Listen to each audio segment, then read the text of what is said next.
ఇజ్రాయెల్లో ప్రధాని మోదీ పర్యటన తుది దశకు చేరుకుంది. మొదటి ప్రపంచ యుద్ధంలో ప్రాణత్యాగం చేసిన భారతీయ సైనికులకు హైఫాలో ఘన నివాళి అర్పించారు మోదీ. మోదీతో పాటు ఇజ్రాయెల్ ప్రధాని బెంజమిన్ నెతన్యాహు కూడా భారత సైనికులకు ఘన నివాళి అర్పించారు.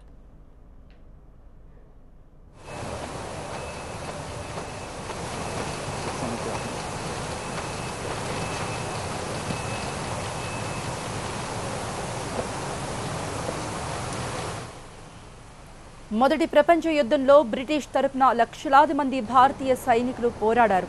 చారిత్రక హఫియా పోర్ట్ను విముక్తి చేయడంలో కీలక పాత్ర పోషించారు భారత సైనికులు. భారత బృందానికి నేతృత్వం వహించిన దల్పత్ సింగ్ షేకావత్ స్మారక చిహ్నాన్ని కూడా ఆవిష్కరించారు.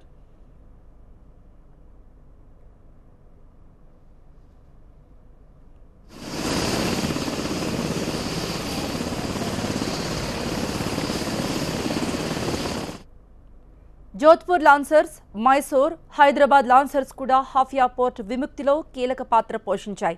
ప్రతి ఏటా సెప్టెంబర్ 23న హఫియా దినోత్సవంగా భారత సైన్యం జరుపుకుంటోంది. 3 రోజుల ఇజ్రాయెల్ పర్యటనలో మోదీ కీలక ఒప్పందాలు చేసుకున్నారు. వ్యవసాయ, రోదసీ రంగం, డిఫెన్స్ రంగం, నీటిపారుదల రంగాల్లో ఒప్పందాలు కుదిరాయి. 2 దేశాల మధ్య మైత్రి చిరకాలం ఉంటుందన్నారు మోదీ.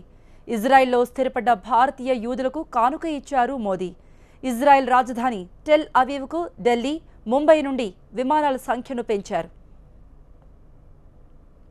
ముంబై దాడుల నుండి తప్పించుకున్న బాలుడు మోషేను భారత్కు రావాలని ఆహ్వానించారు మోదీ. మోషేకు భారత్లో ఎప్పుడైనా పర్యటించడానికి అవకాశం కల్పించేలా శాశ్వత వీసా కల్పిస్తామని తెలిపారు.